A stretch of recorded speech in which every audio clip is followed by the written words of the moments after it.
Bonsoir à tous, très heureux de vous retrouver dans cette demi-heure, la semaine décisive pour Jean-Luc Mélenchon. Voici ce qu'il voudrait rééditer samedi prochain, place de la Bastille. C'était il y a 5 ans, un 18 mars aussi, mais un quinquennat plus tard. Pour la 6e République, la donne a bien changé. Le pari semble risqué alors que sa campagne semble marquer le pas. On va en parler avec son porte-parole, Alexis Corbière. Bonsoir. Bonsoir. Je vois que vous souriez. Quand je dis ça, je m'appuie sur un sondage. Nos intentions de vote IFOP. Donc on suit tous les jours, jour après jour. Regardez ce qui se passe pour aujourd'hui. Jean-Luc Mélenchon qui est encore en légère baisse, 11,5%. Il est en 5e position et je vais montrer une autre planche, peut-être plus inquiétante pour vous. Il y a une nette dégradation de ce qu'on appelle la sûreté du choix, qui pour les sondeurs est quelque chose d'important. Il y a 5 jours, c'est pas vieux. Regardez, le 6 mars dernier, il était à 69%. Il est ce soir à 47%. Est-ce que ça veut dire que le feu de campagne est en train de s'éteindre, Alexis Corbière ? Non, je ne crois pas. Les sondages, ils vont, ils viennent. Non, ça, ce sont des dynamiques, des tendances. Non, mais d'accord. Mais il y a d'autres instituts qui ne disent pas tout à fait ça. Mais quoi qu'il en soit, 11,5, 12, 13 selon les instituts de sondage. Vous évoquiez il y a 5 ans, je m'en souviens très bien, on n'était même pas tout à fait à ce niveau.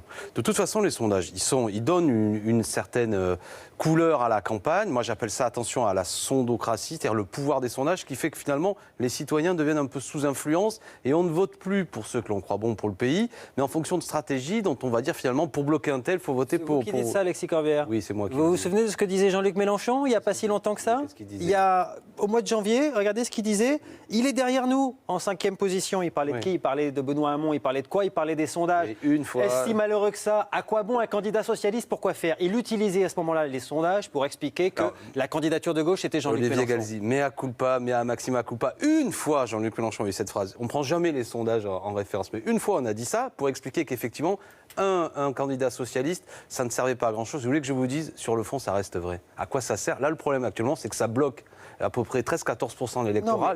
L'argument était de dire celui qui est devant a raison. J'ai bien compris. Non, c'était surtout en de 5e position, on n'a pas de place. Alors moi, ma question ce soir, c'est qu'est-ce qu'il a encore sa place à la 5e position ? J'ai compris que c'est à quoi vous vouliez arriver, mais je vous dis que nous n'utilisons pas les sondages, malgré tout, pour faire de la politique. Il ne faut pas. Et si, une fois, Jean-Luc l'a dit, je le sais, c'est une formule que, franchement, je pense qu'il était maladroite. Il le dit lui-même. Oui, parce que sinon, mais on l'a, y compris là, Jean-Luc Mélenchon l'a répété souvent. La question, par contre, qui a à se poser, c'était ça le raisonnement, c'est qu'après 5 ans de gouvernement de François Hollande, un candidat socialiste sera nécessairement battu. Et il fait écran, en plus, au fait que des gens puissent se rassembler derrière une candidature à vocation majoritaire. Parce que, et notamment le positionnement de Benoît Hamon, amène à ce que des gens se disent à la fois c'est le candidat du PS, mais il ne parle pas comme ce qui a été fait durant 5 ans, et en même temps il se veut comptable de ce qui a été fait par François Hollande, on n'y comprend plus rien. D'accord ? Résolument, ce qu'il faut faire. Les mêmes sondages, je vais les utiliser pour une chose, monsieur Galzi. Ils nous disent qu'un électeur sur 2 n'a pas fait de choix. Et c'est eux qui m'intéressent. Il y a 44,6 millions d'électeurs et ces sondages, l'IFOP, tous vous les prenez, nous disent qu'un électeur sur 2, 46% parfois, 52% selon l'Institut, n'ont pas fait de choix. Donc il y a 20 millions de gens à convaincre. Comment on les convainc en 41 jours alors qu'on n'a pas réussi pendant des années et des années ? Je ne sais pas faire mieux. Je sais, nous n'avons que des défauts, mais je ne sais pas faire mieux. Je ne sais pas faire mieux que de faire campagne. Voilà, nous faisons des propositions. Moi, j'invite tous ceux qui nous regardent à lire tous les programmes des candidats, le nôtre, celui des autres, tous. Et j'invite chacun à se comporter comme un citoyen. Non pas, et on revient au sondage, à être quelqu'un sous influence sondagière qui se dit finalement j'aimerais voter pour un tel, mais je vais voter pour Bidieu parce qu'il va bloquer machin. Ce qui nous amène chacun à être des petits stratèges totalement sous l'influence de sondages qui, lorsqu'on les lit dans le détail, nous donnent une photographie fort discutable d'ailleurs, parce qu'on peut critiquer, mais je mets ça de côté. Mais d'abord, oublie de nous dire que ce que nous disent ces mêmes sondages, c'est qu'un électeur sur 2 n'a pas fait de choix.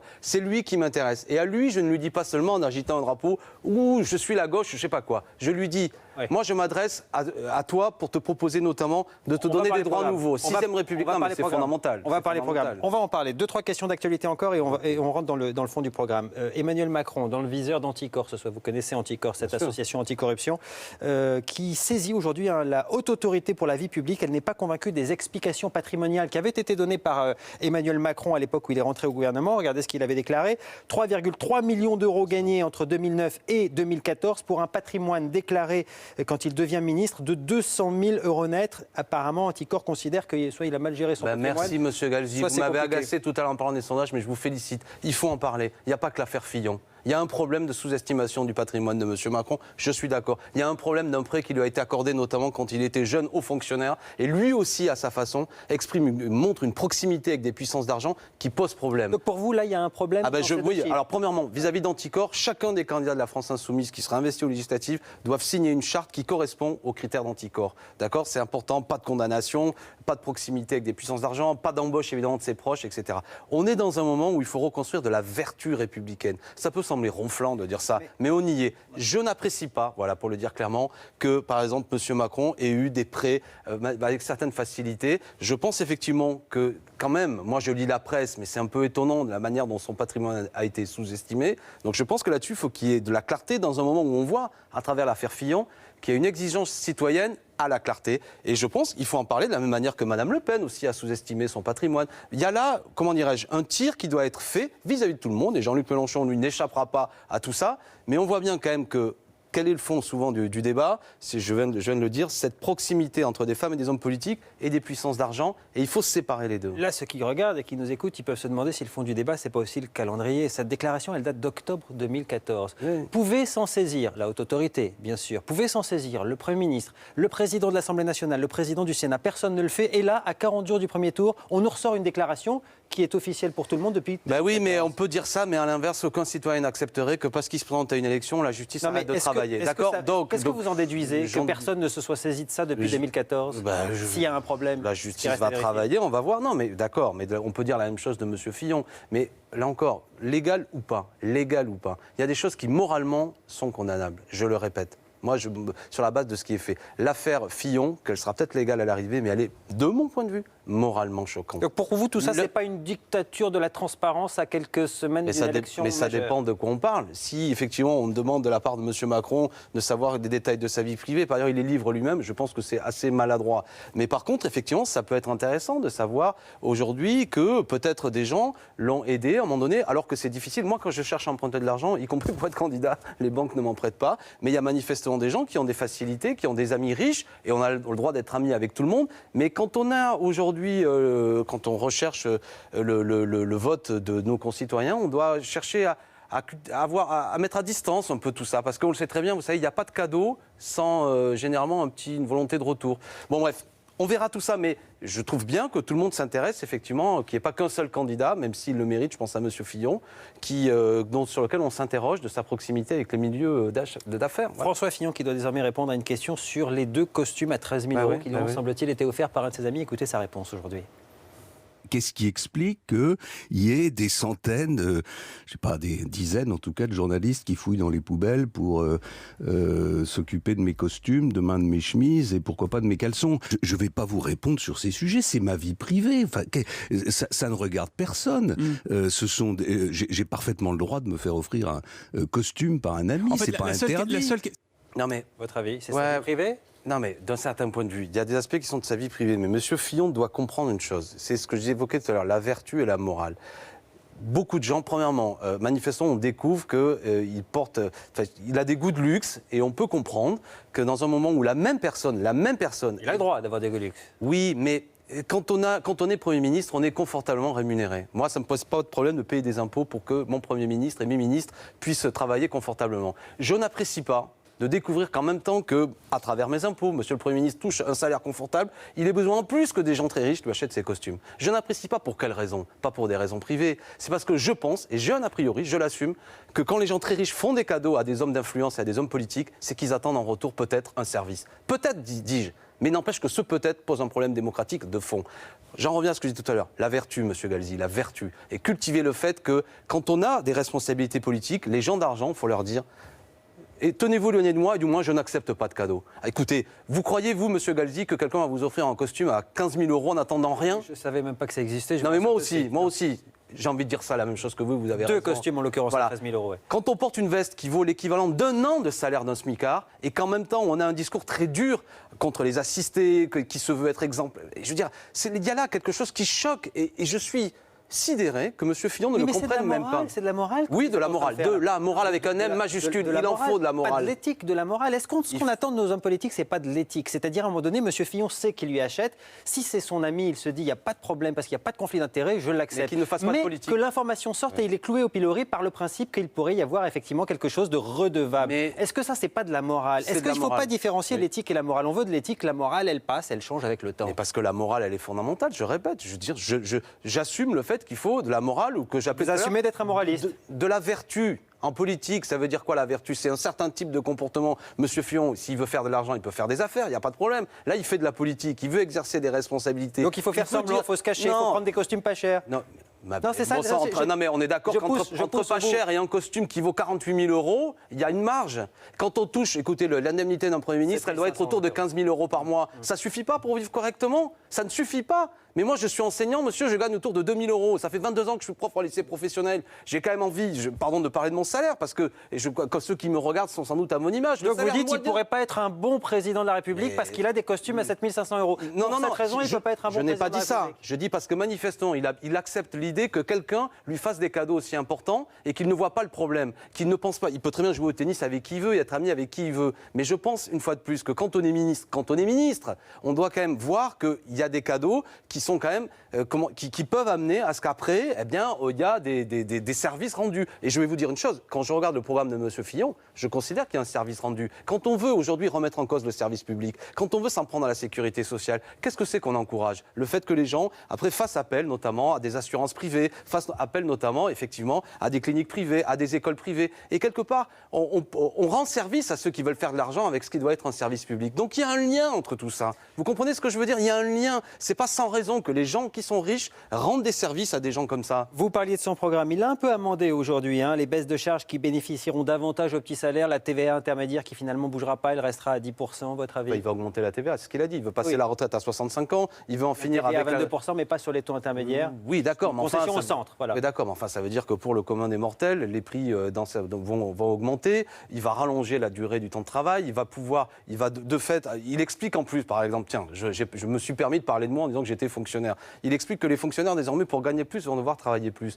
Mais c'est-il le même monsieur Fillon que depuis 2010, c'était lui qui était en responsabilité? Il y a eu le gel du point d'indice des fonctionnaires. Ils ont perdu 7% de pouvoir d'achat. D'ores et déjà, depuis 6-7 ans, 7% de pouvoir d'achat en moins pour les fonctionnaires. Donc d'ores et déjà, actuellement, les fonctionnaires travaillent pour gagner moins. Et lui, il explique qu'il veut aller encore plus loin. Je dis ça parce que, non pas que je défende ma situation, mais quand on s'en prend au service public, qu'on veut supprimer 500 000 postes de fonctionnaires, qu'on veut continuer à baisser leur rémunération, on affaiblit l'État, on affaiblit les outils concrets de l'égalité. Et donc ce monsieur fait beaucoup de mal et je vois un lien, mais là je fais un procès d'intention, je l'assume, entre le fait que lui, il est ami manifestement avec des gens très riches, et il veut déshabiller ce qui est le patrimoine de ceux qui n'ont rien. On va parler de votre programme. Vous parliez des fonctionnaires. Il veut supprimer 500 000 postes. Vous voulez en créer 200 000. 200 000 postes. On sait que la France est un pays qui est extrêmement administré, qui a un nombre de fonctionnaires, j'allais dire, au nombre d'habitants, rapporté au nombre d'habitants qui est assez important. Ça dépend, quand on le compare avec d'autres pays européens. Ça n'a pas nécessairement démontré peut-être l'efficacité des services publics par rapport à d'autres pays. Vous voulez qu'on fasse une comparaison? Vous avez parlé de l'éducation nationale. Je prends le programme de Jean-Luc Mélenchon.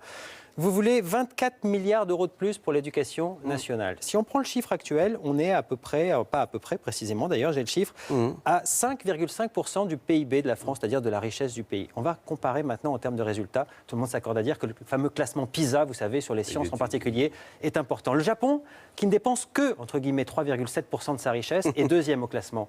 L'Allemagne, qui en dépense beaucoup plus, 4,9%, elle est 15e. La France, qui en dépense encore plus, 5,5%, elle est 27e. Est-ce que vous êtes sûr que c'est en rajoutant 24 milliards au budget de l'éducation nationale qu'on améliore le classement? Oui, parce que premièrement, ce classement PISA, on peut le critiquer parce qu'il comporte tout le monde le prend en référence pour dire qu'on est en train de chuter. Tout le monde, tous ceux qui veulent aujourd'hui aller vers souvent un modèle libéral de l'école, d'accord? Je continue à penser que nous avons en France une éducation nationale qui globalement fonctionne bien, que nous avons des travailleurs qui sont qualifiés et que ça n'a rien à voir, le problème du chômage, avec notre éducation nationale. Ce que je veux dire, c'est que vous proposez toujours plus de postes, plus d'argent. Mais j'assume, monsieur Gazi, je ne sais pas si vous avez des enfants, mais ceux qui nous regardent dans beaucoup d'écoles. Non, c'est le sujet. C'est-à-dire que si on ne part pas, la réalité de l'éducation nationale et du service public de manière générale, c'est qu'il est mis à mal. Déjà, M. Sarkozy, quand c'était M. Fillon, a supprimé beaucoup de postes. Beaucoup, bien souvent, et notamment dans les quartiers populaires, quand un prof est absent. Puisqu'on parle de l'école, eh bien, il est moins remplacé quand on est dans les banlieues que quand on est dans le centre-ville. Deuxièmement, on va continuer même sur l'école. Les mêmes études que vous prenez, notamment celles de l'OCDE, nous montrent que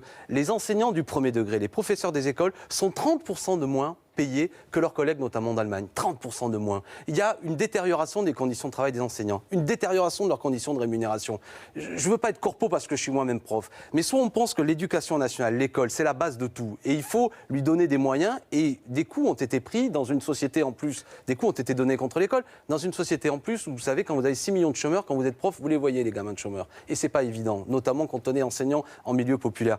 Donc soit on voit ça et on voit une réalité et on donne les moyens parce que c'est un investissement pour le futur, soit on a que des chiffres comptables, on peut le faire, hein, mais alors c'est une autre conception de la société qui ne voit pas les problèmes, et je pourrais décliner dans les hôpitaux, des hôpitaux en région parisienne qui ne voient pas le problème quand on va à la poste. Le front, donc j'assume le fait qu'il faut 200 000 postes de fonctionnaires comptable. Voilà, c'est un chiffre. Voilà. Oui, certains disent qu'il faut enlever, vous dites qu'ils ont une vision comptable, vous dites qu'il faut en mettre plus, je vous répète, je vous réponds, est-ce que vous n'avez pas une vision comptable qui est déconnectée de la notion d'efficacité? Non monsieur, j'ai une vision qui parle de la réalité. Par exemple, il faut 10 000 postes supplémentaires de fonctionnaires de police, il y en a besoin, et il faut qu'ils travaillent dans de meilleures conditions. Vous savez, ces mêmes policiers qui font un travail si difficile, qui souvent ont des commissariats qui sont des préfabriqués. Il faut effectivement, dans l'hôpital, parce qu'il y en a assez, que quand ça vous est peut-être arrivé, moi ça m'est arrivé dernièrement, quand vous arrivez avec votre enfant dans les bras, vous vous retrouvez dans un couloir à attendre, si ce n'est pas une urgence absolue, avec des gens, notamment des gens âgés qui sont assis sur des fauteuils. Ça, c'est l'hôpital à Paris ou en région parisienne. Et on peut continuer comme ça. Vous voyez? Donc, au bout d'un moment, cette réalité, c'est la réalité vécue. Soit on dit tout ça, j'en ai rien à fiche. Je ne paie que des critères comptables, parce que l'Union européenne a dit baisse des déficits publics. Et on déshabille l'État, et quelle est la conséquence? C'est qu'effectivement, ceux qui sont fortunés vont aller dans une clinique privée, vont aller dans une école privée, etc. Et donc, progressivement, vous construisez une société à deux vitesses. Nous, ce qu'on veut, au contraire, c'est faire société, faire peuple, faire république. C'est le sens, notamment, de notre manifestation. Vous savez, le 18 mars, 6e République. C'est ça, défendre. Parce que sinon, on se paye de mots, on ne cesse de dire le mot république. Est-ce que pour faire peuple, il faut être démago? Je vous pose la question parce que beaucoup avaient dit de la proposition de François Hollande, la taxation, vous savez, des super riches à 75%. D'ailleurs, qu'il a mis en place une année ou une demi-année.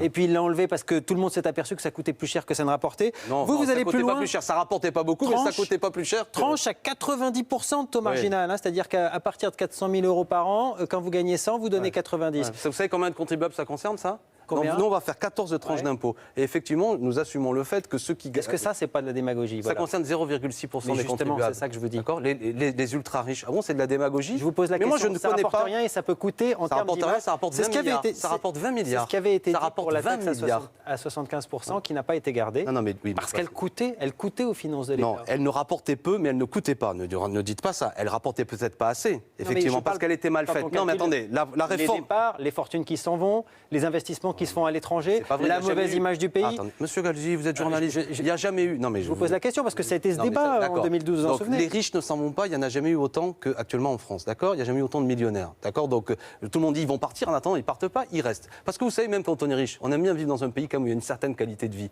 Donc vous voyez, les gens, ils aiment bien la France, même ceux qui ont de l'argent, parce qu'il faut pas non plus. Il faut arrêter ce French bashing. Vous n'avez pas peur du grand exode alors? Non, mais il n'y a pas de problème. On a même une mesure. Vous l'évoquez pas. C'est notamment l'impôt universel. Si on part à l'étranger, les non-services fiscaux iront leur demander comment ils payent d'impôts et leur demandera la différence. Ne trouvez pas cette mesure incroyable, elle est appliquée aux États-Unis. Ça s'appelle le FATCA. Vous voyez, c'est une mesure, on s'inspire même du modèle des États-Unis. Mais ma réforme fiscale, j'y reviens, 14 tranches d'impôts. Aujourd'hui, pour que l'impôt soit plus progressif, tous ceux qui gagnent, et qui m'écoutent dans le détail, tous ceux qui gagnent individuellement 4 000 euros par mois, ils payeront moins d'impôts. Ceux qui toucheraient entre 4 000 et 6 000 euros par mois payeront à peu près la même chose qu'aujourd'hui. Et au-dessus de 6 000 euros, nous reconnaissons, par personne, pas par foyer, par personne, que l'impôt sera... Ils seront plus sollicités. Je vous demande d'aller sur le site jlm2017.fr, on a un simulateur d'impôts, rentrez vos revenus et voyez concrètement notre système. Ça rapportera entre 10 et 20 milliards. Dernière question. Non mais c'est important, c'est intéressant. C'est important, mais vous vouliez parler de la manif de samedi, merci. Et il reste une minute. Donc c'est maintenant ou jamais, on le fait ou on le fait pas? 18 mars, ça vous rappelle le 18 mars 2012, on va revoir les images, puisqu'on n'a pas encore celle de samedi.